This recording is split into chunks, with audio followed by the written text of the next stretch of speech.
Hey everybody, welcome back again to yet another episode of You Haven't Seen That. Woo! Or YHST for short. Right off the bat, a stutter. But it's us. How's everybody doing? You can't answer us because we're not taking calls and we're not live. No. So why even ask? It's rhetorical. But maybe they want to answer on their side. yeah, so I'll give them a pause. Yeah. Hey everybody, how you doing? You don't say. Well, I'm sorry to hear that. Spill the tea. Welcome back to another episode of YHST. I'm Isaac. I'm Elva. And we're married. This is a show where we go through the list, that growing list of movies that we haven't seen. We just somehow got around to not seeing. It's that list where people ask the question, you haven't seen that? And there's shame, and there's guilt, there's piercing eyes, and judgment. But what we don't do is we don't have a shame bell. Yeah. I'm not going to have a lot of sound effects. I know in the last episode I kind of messed around with like voice effects, but No. We don't shame people for not seeing certain things. At least not openly. No shame. No shame. Because our lives are bountiful, if that's a word. I guess. Bountiful. Life is bountiful. Life is full. Your life is busy. Life is good. Yeah, life is good. We're doing things, and you might not have time to sit down and watch an hour and a half, 2 hour, God forbid, a 3-hour movie. Ooh. We'll get to Lord of the Rings later on. Okay. Later. What do you think? When do you think we should hit that one? Does it seem like a Christmassy movie? I was feeling that. Okay, we might.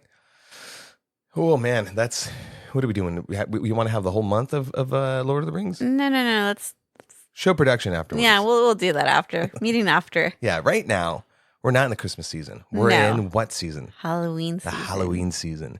And we already covered 2 horror films. We covered Insidious. We covered Silence of the Lamb. And those were the more serious horror films, the more serious spooky films. We wanted to go towards something. First off, we've seen a lot of horror films together. Oh, definitely. So by the definition of the show, there's a handful of them that we can't cover because we've already seen. But the movie that we hadn't seen was 2022's Studio 666. starring Dave Grohl. The Foo Fighters. Foo Fighters, basically. The entire Foo Fighters. Right off the bat, it's a rock comedy horror. I liked it. Didn't know a genre like that existed, but it did, and it does. And I liked it. Yeah. I mean, it gave me vibes of like the Terrifier movies. Yeah. Okay. That's what I was trying to. Yeah. Yeah. It knew what it was. So knowing what it wasn't trying to go super heavy on like the horror. It had some like cheesy one-liners. It was a fun movie starring the Foo Fighters. Foo Fighters, yeah. You can't go wrong with that. No. And of course, you have to have like a supporting cast of people that actually, have done stuff and have had screen time. Because I think in interviews, a number of a number of the band members were saying something along the lines of like, we're not movie actors, people. Yeah, we're not actors. Like music is cool because you sit down, you jam. Yeah, it might like take some time in like figuring things out, but with music, you're like totally in the moment and it's just flowing. Oh yeah, it's like definitely. It's just musical improv, man. It's awesome. But acting, unless you're doing actual improv, acting, you're sitting there and you're sometimes doing like, unless you're Clint Eastwood, you're going through a number of takes just to get like 3 seconds out. Oh yeah. So I can't imagine a band like the Foo Fighters doing that. But they did it. And it looked like they had a lot of fun. Granted, some of them didn't really have the acting chops. But it was still enough to be like, oh, this is nice. This is a different pace. Yeah. I mean, and again, it looked like they were having fun. And I've always thought that like whatever movie that someone's in, whether it be drama, comedy for sure, suspense, if it kind of looks like they're enjoying being on set, like that chemistry comes through. Oh yeah. Chemistry is huge in movies. I think we've seen movies, I can't remember off the top of my head, but where there was enough chemistry, even though the movie wasn't that good, but it was still good because there was that connection. Oh man. Yeah, that'll be a number of movies, and I can't think of anything off the top of my head. But it's out there. Anyone listening, if you have any of those movies that we're talking about, hit us up in the comments and in the DMs. Yeah, this band I mean, it has. They've been playing for what, 20 years now. The Foo About Fighters. for a while. I mean, they just Google it. yeah. And as we wait for Alva to Google, Do do do. I'm kidding. She's quick on this thing. Like, check this out. They've been a band since 1994. Fast. Look at that. And Since when? 1994. Whoa. And they just released their new tour dates, which, by the way, I will be attending. Shut up. Really? Yeah, August 4th or August 2024. I don't know. I will give you, like, I don't pay attention. Not pay attention. Sorry, that sounds bad. But you go to so many concerts, I lose track. Mm-hmm. You're like, oh, I'm going to this one next week, and I'm going to this one another month. I'm like, okay, I don't know. Sure. Yeah, I mean, that's cool. You have fun with it. You try to drag me to concerts. It ain't my thing. Mm-mm. But we have seen the Foo Fighters in concert. With Pat Benatar. Oh, man. Where was that again? Was it SoCal Jam? That was Dave Grohl's It was like his own festival kind of thing. Holy Yeah, shit, that was a curated. blast. And he had Tenacious D there as well. And speaking of Tenacious D, and speaking of Dave Grohl, he's one of the probably the only band members that actually has had screen time, because he famously or infamously, I don't know if nobody knows this, but in Jack Black and Kyle Gass's Tenacious D, the Pick of Destiny movie, I forget what year, don't even quiz me on it, unless you want to Google it. Oh, yeah. Check out how fast he is. 2006. 2006. That's pretty close. Dave Grohl played Satan in that movie with the whole, Satan showdown between him and the D. And here Dave Grohl is again, spoiler alert, playing a demon or playing someone possessed by a demon. Yeah. And he has some acting chops. Like, he may be like hyperactive and he's like self-proclaimed like ADD, Mm-hmm. but his showmanship. It works though. Oh, I'm not going to overuse that word. I got shit on for using that in the last episode. I'll use that phrase now. It works. Yeah. It comes into play. Like, I'm glad that, like, not a lot of the band members had a bunch of screen time, because it started to get hokey and you're like, okay, they don't have the greatest of acting chops. No fault to their own, the musicians, And that's why Dave Grohl's a front man.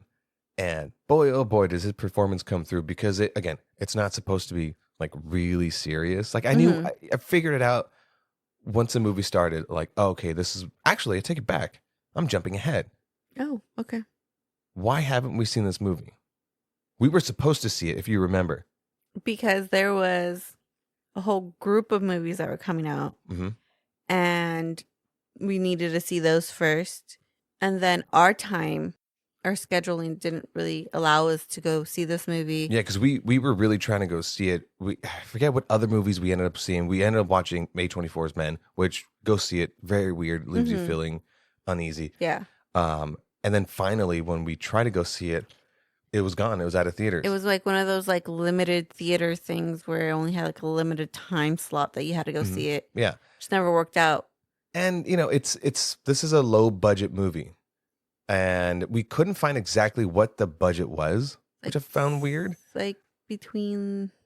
Did you find anything? No, I didn't find anything. But it did end up making about like $3 million grossing worldwide, which isn't a lot at all. But I mean, it was perfect though. Like, for what it was, for like a B movie. Yeah. A B movie. There you go. Yeah. I blanked out on that. So the movie came out in February of 2022, and yes, the elephant in the room is drummer Taylor Hawkins then passed away a month after its release. Right? They filmed it back in early 2020, and remember that one thing called the pandemic? Well, it shut down like production of everything, and Foo Fighters, being Foo Fighters, had to stop halfway through, and then did what they did and shot the rest of it in secret. Yeah. As one would do. And I'm kind of glad that they did, because they almost weren't going to make this movie. No. It was like Dave Grohl's friend, or who, I think, or whatever. Friend who worked in the industry messaged him. Saying, they're like, oh, we're running this idea around that we're going to make a Foo Fighters horror film. And Grohl was like, oh, that sounds silly and stupid. And then as like a challenge and as a joke, they kind of agreed to do it. And again, not to jump too much ahead, but they got like a couple of cameos and a couple of other people had popped up that was like impressive. Going back to my little Google research thing here. Another reason why we didn't go see this movie or didn't get a chance, because only in theaters for about 2.5 weeks. Oh man! And it was only select theaters. Yeah, it only opened like about 2,300 theaters. Damn. So it was very like one of those very select things that. I feel bad. I feel bad we couldn't contribute to that like $3 million. I mean, would our A-list contribute to that? Oh, I don't know. I don't even know. Yeah, of course we're moviegoers. We have the AMC Stubbs A-list. Best thing I've ever. Holy crap! Subscribed to. Yeah, we're not sponsored by AMC, but AMC? Shout out AMC. I mean, should I jump ahead a little bit and mention to people that a couple of the big cameos? Yeah. Which one do you want to mention? The one who wrote the theme. Okay. Yeah, let's do that. So Dave Grohl had a lighting guy who was hearing about them making the movie and said, well, I know John Carpenter. Like, I worked with him when he was doing his live performances. Because if you don't know John Carpenter, we're gonna have to have a serious. I'm going to have a serious conversation with you. Should I break that down for a second, John Carpenter, or no? Is that just assumed? I think it's just assumed. But if you don't know who John Carpenter is, Google it. If you want more, let us know. We're here. One of the kings of horror. Yes, but he also composed the theme to Halloween. If you don't know that one, I'm sorry. Yeah. So the lighting guy told Dave Grohl, well, I know him, so, why don't you just email him? And he did.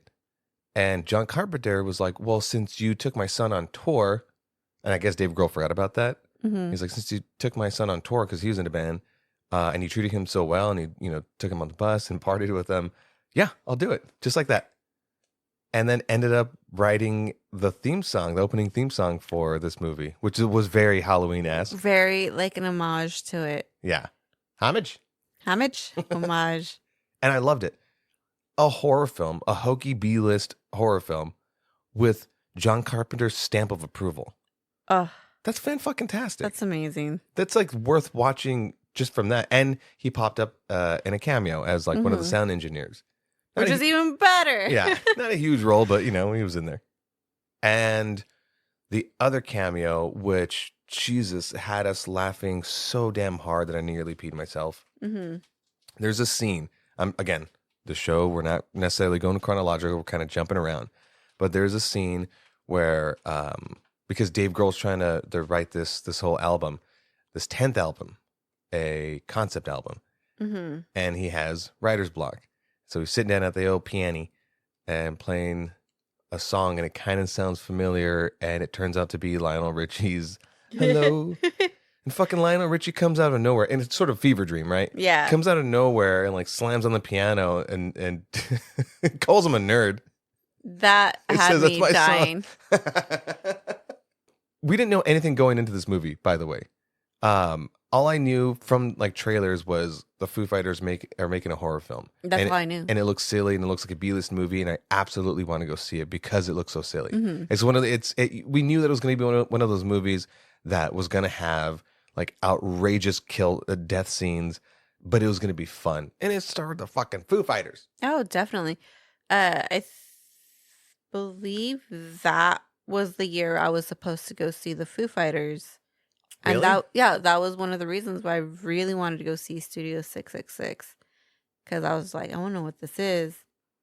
And I want to know if anything from this movie is going to be, Dave Grohl, he does his little Easter eggs on everything for his tours.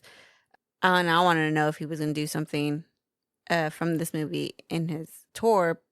Unfortunately, that never happened. No. Now, again, like I said, I jumped around and I jumped ahead. ADHD. Woo. At first, again, they weren't really thinking about going forward and making this movie. At the time, they were recording their new album, Medicine at Midnight. And Dave Grohl figured, well, you know what? We have this house that we're recording at in Encino. It's creepy. Why don't we do it? Yeah. And they did. And I'm glad that they did. Oh, yeah. I think it's going to be a movie that we rewatch during the Halloween season. Definitely. Because it's got the Foo Fighters. It's silly. It's so there's so many one-liners. I have to. and it gives that little bit of a comedic relief with all the other movies, but it's still within the horror genre. Yeah. Yeah. A couple of other like horror people. Well, one horror person who we now know as our new Wednesday Addams, Jenna Ortega, and she opens the movie as the movie's first kill. And any B-list horror flick has to have that opening kill, like in Scream, Drew Barrymore. Yeah, Jenna Ortega. I know she did some stuff prior to that. Scream. Was it before then? Shoot. Yeah, Scream came out that same year. Son of a bitch. Well, there you go. Hi. So yeah, she's our new Scream Queen. Scream Queen. Easy for me to say. And so Jenna Ortega's death opens the whole movie, and roll credits, roll John Carpenter's theme.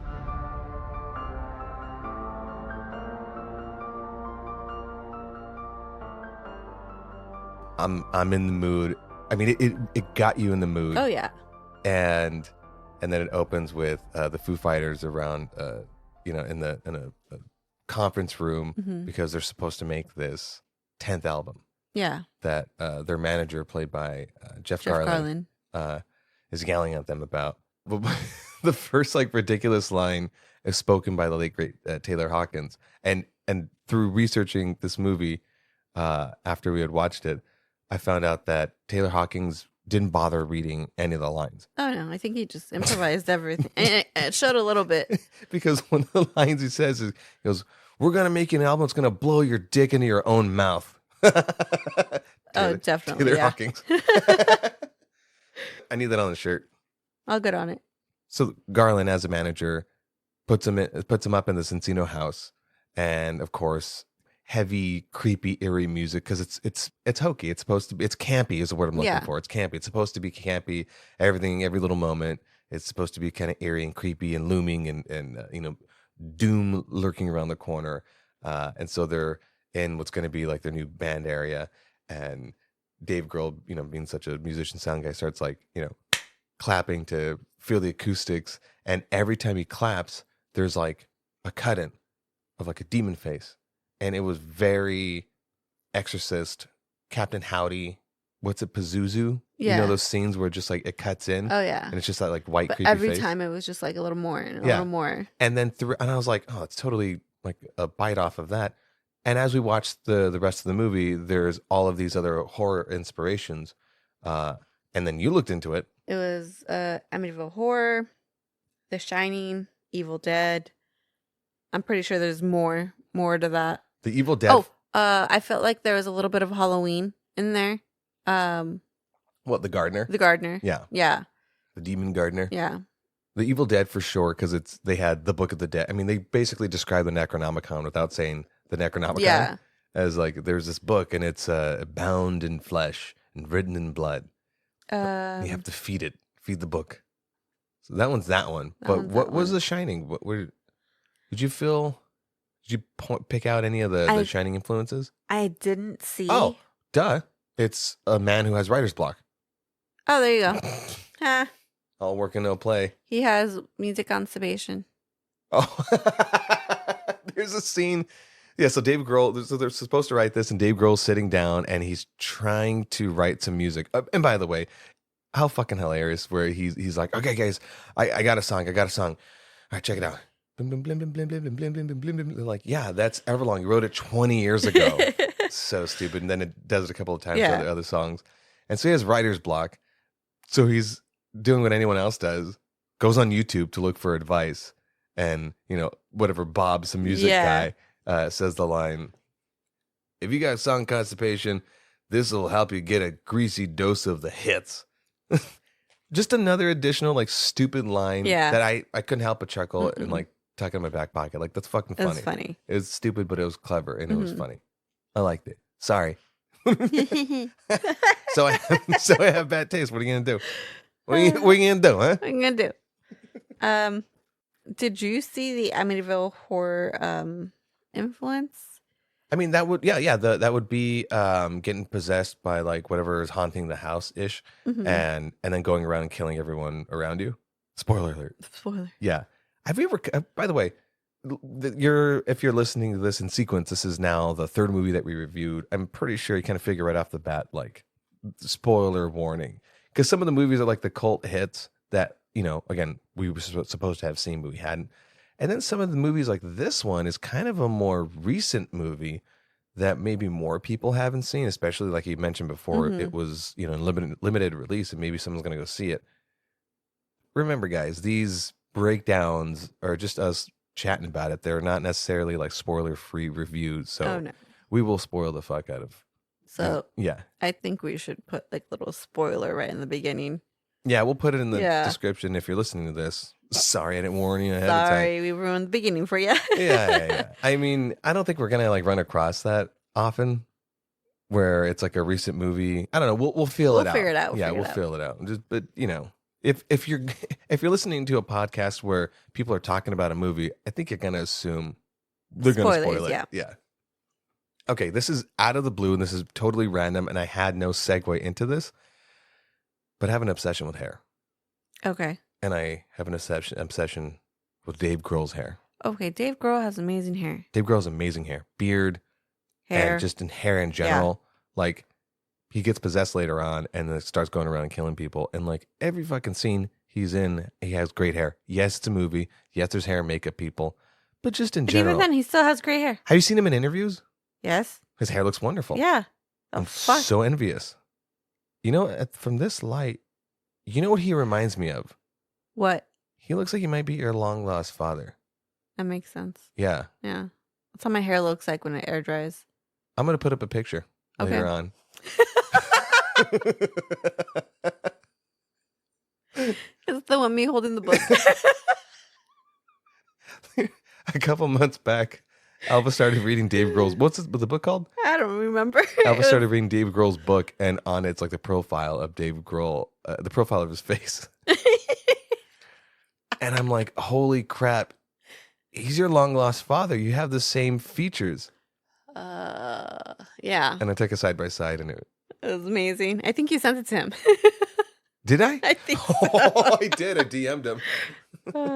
He never got. Actually, I think. Let me look at it. Read it right now. Hold on. Let me open it up. It's been a while. I never checked. Hold on. Oh no, I think he is your long lost father. He says something about don't contact him ever again. All right. Sorry. Cool. There was so much to like about this movie. Again, if you like the B-list horror films, what's something that jumped out to you? Because I could just ramble and I could just go on and start listing things, but like, I think the kills kind of, even though it was like just a B-list, it just like like favorite the kill. kills. Go. It's I got mine. It has to be either. Oh, you have a tie? Yeah. Really? I do. I think it has to be either the Taylor Hawkins kill. Yeah, for sure. Or Whitney Cummings kill. Oh, yeah. Damn it. That's actually pretty good. I like Hawkins' death more because it was a little less expected. Mm-hmm. He gets after he's finishing the song. And yeah, so a little setup, by the way, because I want to make sure there's at least some context. Also, a little setup of the synopsis of the movie, right? So you already know they're writing an album. Mm-hmm. And as horror movies go, you have to uncover some sort of evil. Dave Grohl makes his way down into the basement, discovers a fucking skinned or gutted raccoon on the wall, which was like I love the practical effects of some like Why was it gore. bleeding still? Was it still alive? Was it kind of hinted at that it was still alive? I think it was like, well, I don't know. Didn't matter. It was a hokey. It's a campy movie. Nothing really supposed to make sense. It's not even an attempt, but I loved it. And then Dave Grohl discovers like these old tapes of a mythical old rock band called Dream Widow. Mm-hmm. And he turns the tape on, and this like fucking awesome rock. Well, he wrote it. It's awesome music. I mean, it's a banger. Oh yeah. Right. Needless to say, he sort of uncovers, the evil because it stops halfway, and he's like, I need to hear it some more. And then the tape, like by itself, plays backwards. And as any musical rock song, whatever gets played backwards, there's always some demonic message. Especially if it's like a... That whole tape thing is totally ripped from Evil Dead. And so it does, and there's an evil message, and it says that he has to finish the song to hear the rest or something like that. And then, boom, gets possessed. So that's the setup. And then, of course, he starts to kill all of his bandmates and other people. And so now we're back at Taylor Hawkins' death. He's like as far as the people, bandmates he kills, that's what, like the second to last death that he actually... Third to last. Third to last? Yeah. So he has to finish the song, this one particular song that apparently, like, as the movie goes on, he's like... It's like 40 minutes long. Yeah, he starts off like it's a 30-minute long song and then a 40-minute long song. And you got to imagine, by the way, as they're practicing the song, I've dabbled in music a little bit, like, played some stuff, but you're playing minutes, 30 minutes. I've never been in like a flow like that, but like, Jesus, they ended up like by the end of the whole movie, they're staying there for like what, 3 or 4 weeks at the house. Yeah. Yeah. And it's gonna be for the weekend. It's fine. The bandmates start to fucking hate him, and they're like, whispering and conspiring behind his back. And Dave Grohl starts to get crazier and crazier. And again, skipping ahead in the deaths, Taylor Hawkins' death was, for me, the least expected, because he finally lays down the drum tracks. He finishes the song. And then Dave Grohl just turns around with a demon look in his eye and sharp teeth and gets the cymbal and just wham, frisbees it and gets him like right in the mouth. Oh yeah, it splits him right there. I love the whole split. It's a simple effect and it works. It works. It works. But the first bandmate death was a little disturbing. The bandmate death, like the one that he killed. Ooh, say more. Is guitarist Chris Shiflett.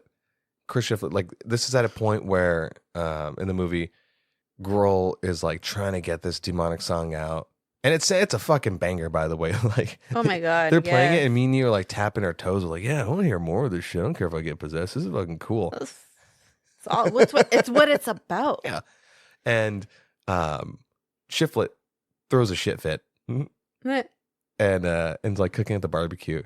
And then gets his face fucking slammed into the grill. Oh. And I love practical effects, especially when it comes to deaths. Make it bloody, make it gory, make me cringe a little bit. And in a B movie, if you can do that, that's a movie worth rewatching. Like Terrifier and Terrifier 2. If you haven't seen those movies, people, check those out. Fun fucking movies. If you hate clowns, perfect, watch it. But yeah, Shiflett gets his face, grilled. And there's that moment where Dave Grohl pulls his head up, Shiflett's head up, and he has like skin sticking to the grill. Yeah. It's simple. I fucking love it. Yes, there's something wrong with us, people. If you know us. Keep it to yourself. And I thought, okay, that's how he's going to die.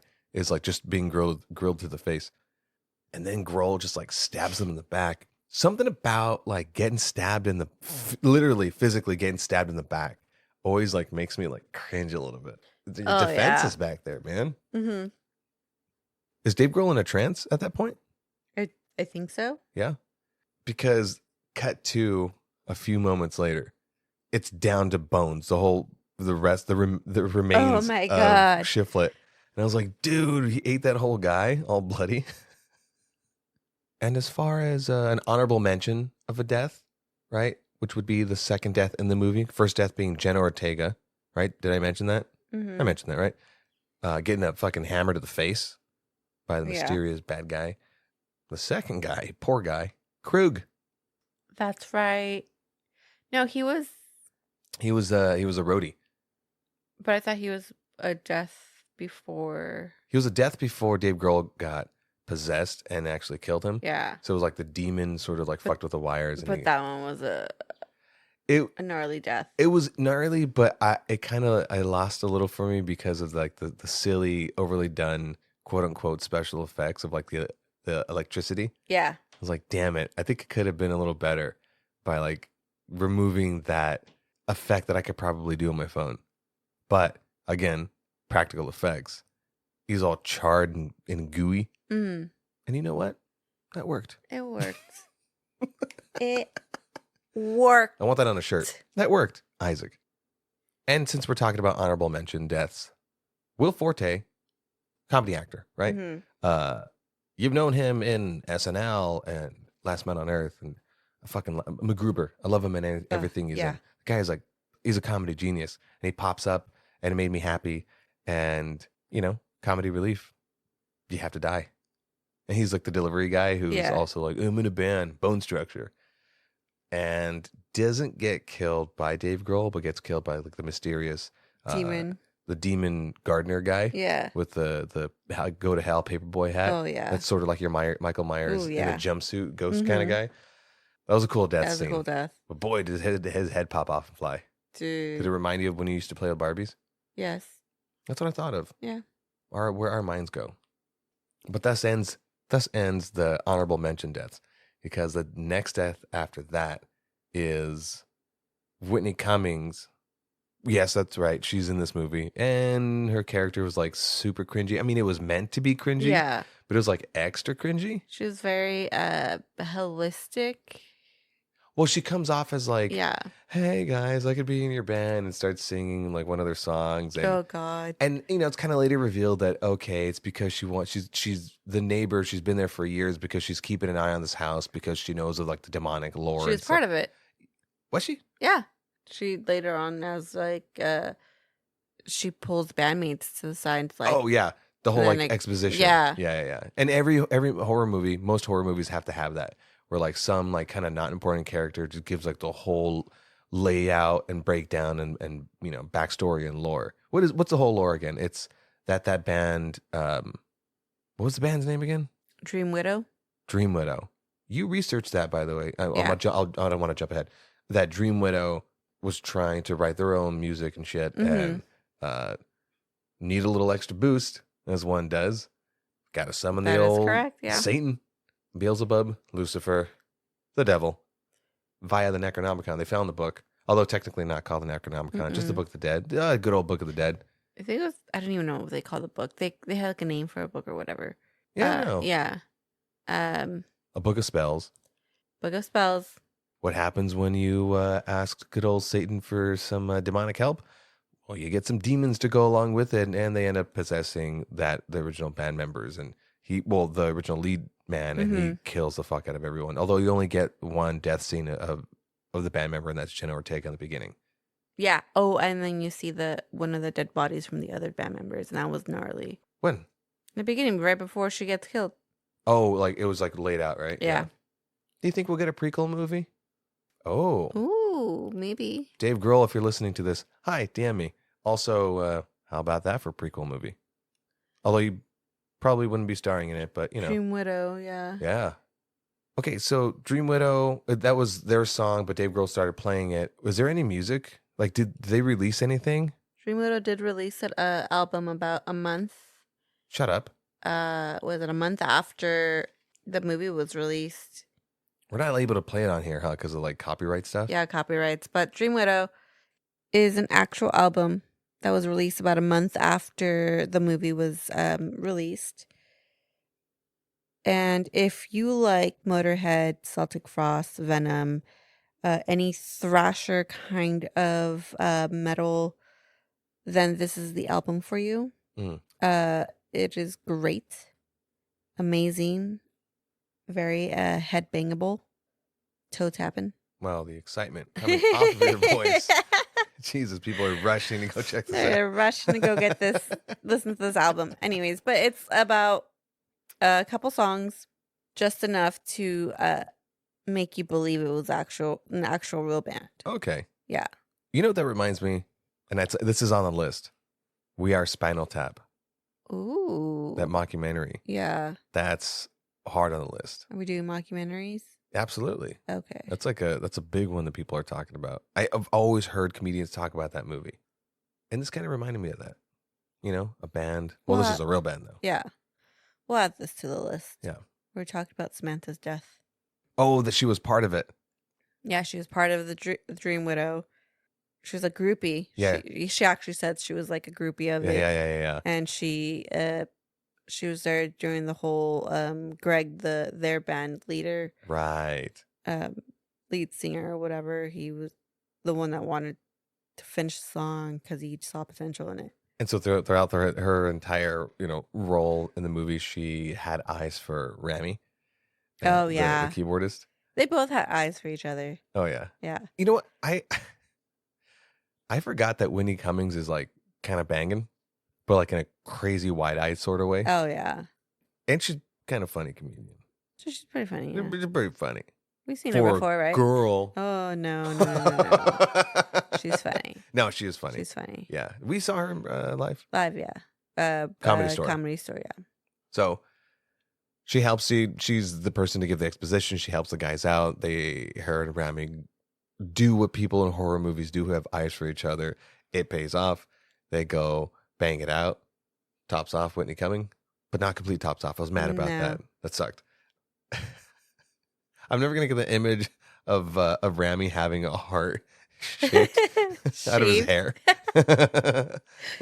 And what the hell was on his banana hammock Speedo? His thong. I don't know. Which earlier Dave Grohl, when he sees him sleeping, he says, mine? Is that mine? I love that. And demon-possessed Dave Grohl is hiding underneath the bed. Samantha and Rami are starting to get into the whole throes of passion. And the rule in a horror film is... never have sex. Never. Never? Never. Never. Gets you killed. It gets you very killed. I think that one was probably the most gruesome death. Yeah. So there goes Dave Grohl. Oh. His revving of the chainsaw was hidden because of a song. Yeah, that had a chainsaw in it, apparently. Yeah. And so it's amazing. He revs it, and as Samantha is in the peak of her climax, as she's Whitney Cummings. What am I going to do with you? Sorry.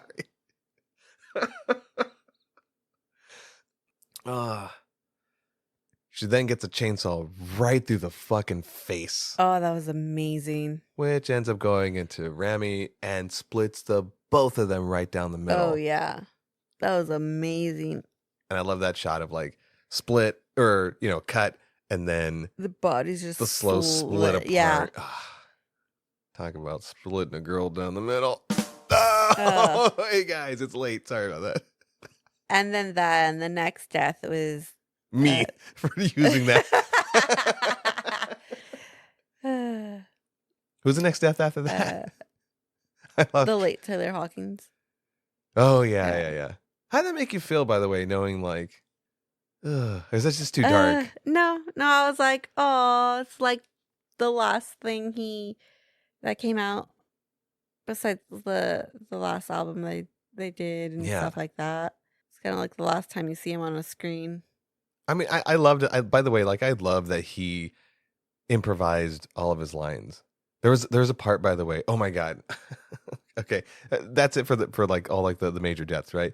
Because I want to rewind to one of like the moments in the movie where again Dave Grohl is trying to figure out this song. And he can't find an ending to it, and the band's all pissed off, and they're sort of like they gathered around on the side of the house, and they're like kind of talking behind his back. And Dave Grohl comes and apologizes to them, and he's like, okay, we got to kind of all work together, and I have this idea where you come in and the bass, and you're coming in with the guitar and the drums, and there's like this like it's like a 2-minute sequence of like just Dave Grohl fucking like scatting the way Dave Grohl does, and it was fucking cool. Like he was really getting into it. Like I wonder if that was just a fully improvised moment. I wonder. I One of the funniest parts is it cuts to Hawkins and he cracks. He's like laughing. And that's what I mean about a band or cast having fun and having that chemistry. I had fun with them. Dave Grohl, again, is the fucking VIP of this movie, dude. I couldn't get over his screams. Anytime he was scared, his screams. Like there's a scene in the near the beginning with Dave Grohl's first encounter with like the demons, which by the way, again, ADHD, I'm jumping around. The effects of the demons, like the shadow people I loved and the red eyes, it was simple. It was perfect. It was actually creepy. Yeah. It's not the kind of creepy I'm like going to be afraid to like walk around in the dark, but it guess what? It worked. It did. It worked. So in that dream sequence, Dave Grohl is getting attacked by the demons, which we later find out is what? Bandmate. The bandmates? Yeah. Yeah. And he gets eviscerated. Like his belly gets ripped open. Oh, with the intestines, he's like, Is that how it's going to sound when you get eviscerated? Yeah. You almost over. I'm going to be like, you're doing it wrong. Clearly, you don't know how to do this. Let me teach you. It's got to be a white incision, Yeah. right down. Oh, God, your blade work is Can you go sharpen that? subpar. Really? Oh, wait. I'm not bleeding out. I'll wait for that. We're not all here, people. Episode 4, it should be figured out by now. By episode 2, you should know. So I wanted to ask, though, of all like horror movie deaths, really rack your brain, what is one you wouldn't want to be a part of? Mine is evisceration, where you're still alive and you're getting your belly torn open, because they also did that in Shaun of the Dead, Edgar Wright's Shaun of the Dead. And one of the characters gets ripped apart by zombies. He's still alive, and his belly's ripped open, and like all the intestines are getting pulled out. It's gory as hell, and I fucking love it. And I would hate to be eviscerated. Mine's getting killed from behind, like knowing that that's like you couldn't face me to kill me. Yeah, stab me in the back. Again, guys, send help. Our address is. Because I feel like that would be very, like, anticlimactic. Like, all right, next thing you know, I didn't see it happening.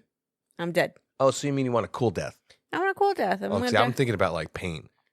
No, you want a cool death? I want a cool death. Okay, horror movie deaths. What death would you want? None come to mind right now. Not even, like, getting split down the middle? Oh, that would be a good one. Yeah? Yeah. There's a Terrifier getting split upside down from... crotch up. No, not that one. Ghost ship, wire, split in half. I've seen 13 Ghosts. Of course I have. That's why it's not on the list. The one that I forgot who it was, but gets sliced. Oh, he's like the lawyer guy. Yeah. And he gets sliced by like that pane of glass, the door. Mm-hmm. That's a fucking cool kill. I want that one. Or similar. Also want to know how they did that effect. I'll have to look that up I don't later. know. Very cool death. Mm-hmm. A memorable death. Mm-hmm. A quick death. Like, I want it quick. I want it memorable. I want to be like, here it is. And that's why she married me, guys. Hey. He'll be here all day. I can't afford a week. She's going to fucking murder me. Send help. Our address is... What would be your cool death, though? What would be my cool death? Yeah, because you don't want to get, like, guts out or anything like that. Ooh. You know what? Donnie Darko. Okay. He gets a jet engine falling on him. The old Richie Valens death. Richie! Although Richie Valens was afraid of getting plane parts dropped on him. Yeah. That just seems memorable.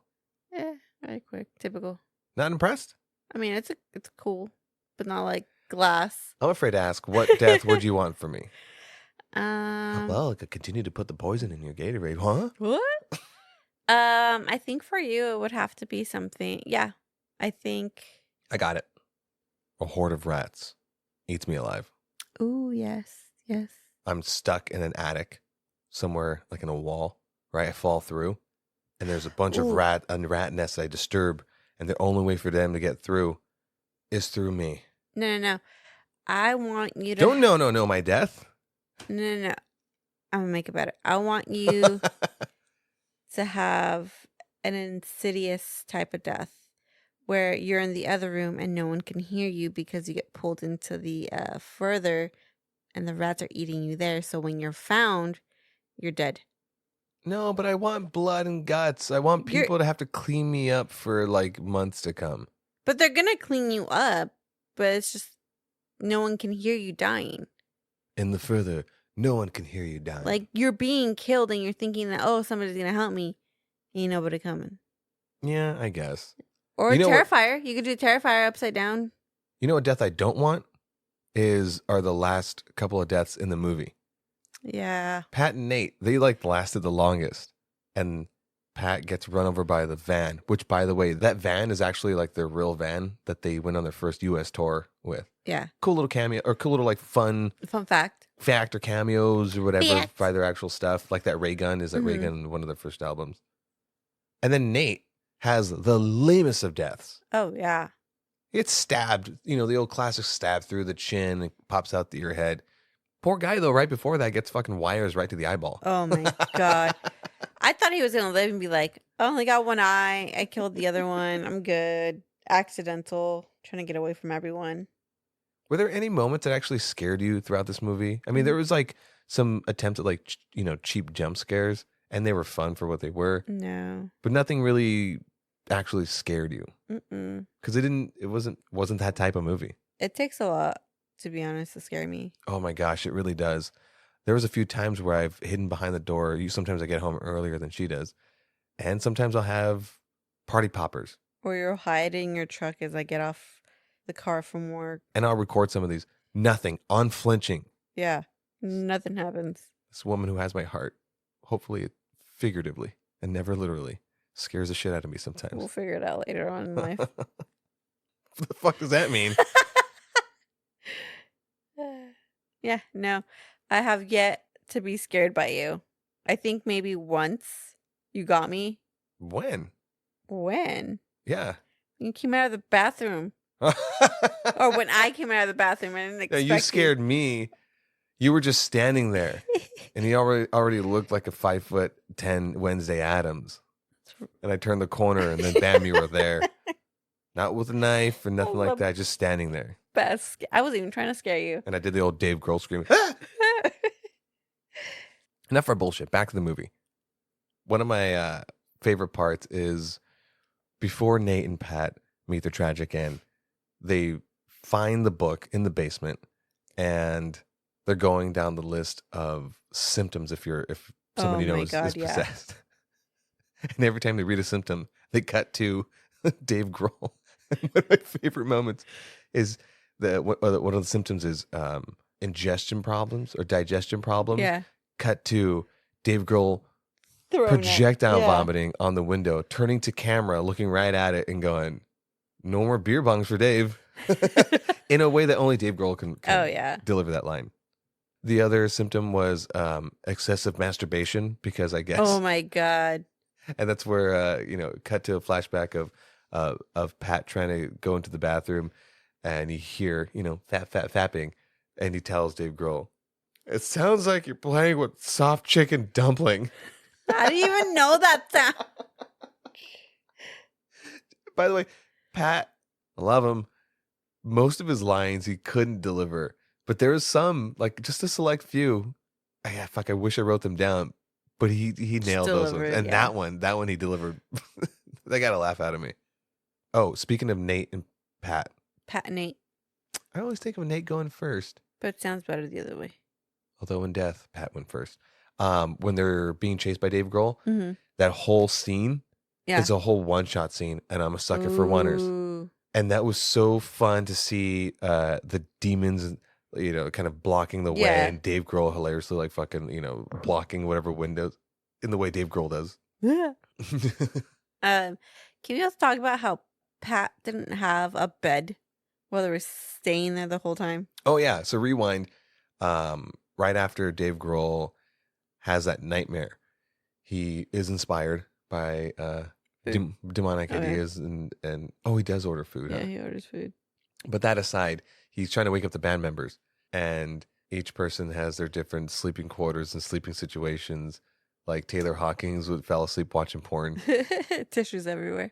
Ramy's in his Speedo, and that's when Dave Grohl says, "Is that mine?" Is that mine? But like his reactions when he sees everyone in their sleeping situations. And then Pat, poor Pat, doesn't have a room, and he's just sleeping on the kitchen island. Oh, yeah. It's the most comfortable spot. I didn't get a room.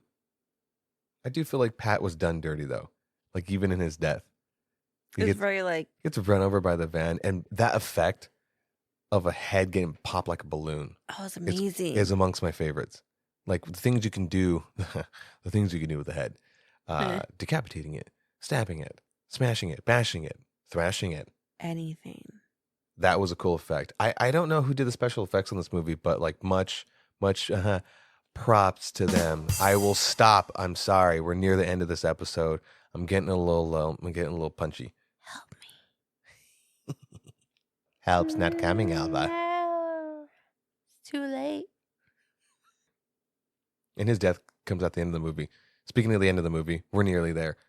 Did you see the evil manager, evil assistant twist coming? I did not. No. Usually I see the twist. Usually I'm very on. You're on point with that on stuff. point, Usually. yeah. I did not see it.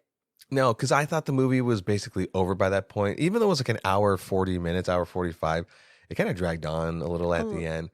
It was still fun to watch, but it dragged a little. But of course, with a movie like this, you have to have a big demon showdown. So, Pat and Nate and Pat, they managed to bless the pool water. Oh my God. And essentially exorcise the demon out of Dave Grohl. And they successfully do it. They save him. I fucking died laughing when Dave Grohl vomited up the remainders of Shiflet. It went on so long. And it was so much vomit. So it created another person. God. Well, it turns out he vomited up the demon guy. I'm telling you, man, those like special effects, like the gooey, bloody, gory, that kind of effect, it worked. So the demon gardeners conjured up from the vomit. Gross. And then you have the showdown, and Dave Grohl kicks his ass and holds him down, and then the ghosts, now non-demonic, of what's the band's name again? Dream Widow? Of Dream Widow. Which, by the way, that gardener was the lead singer. Yeah. Yeah. I knew that. Mm-hmm. So then they kind of finished the gardener off. Yeah. Right. And that ends the movie. Except a year later. There's a 1 year later. Because it's time for Dave Grohl to go solo. And that's it. You know, hey, Mr. Grohl, are you ready for the show? And he looks, twist. Yeah, he looks up to camera, demon eyes, demon teeth. Yeah. Because the monsters are never really dead in these types of movies. Mm-mm. Fade to black, credits, Studio 666. Watch it. I'd say check it out for sure. Yeah, it's on Amazon. I mean, I don't think it's a type of movie, honestly, where like, you know, oh, let's watch a horror film. Let's sit down and have some popcorn and watch Studio 666 because it's supposed to be funny. I think if you're at a Halloween party, like a kickback of a Halloween party, not a party, but Halloween kickback with close friends. A gathering. Yeah, and you usually have a movie playing on the background.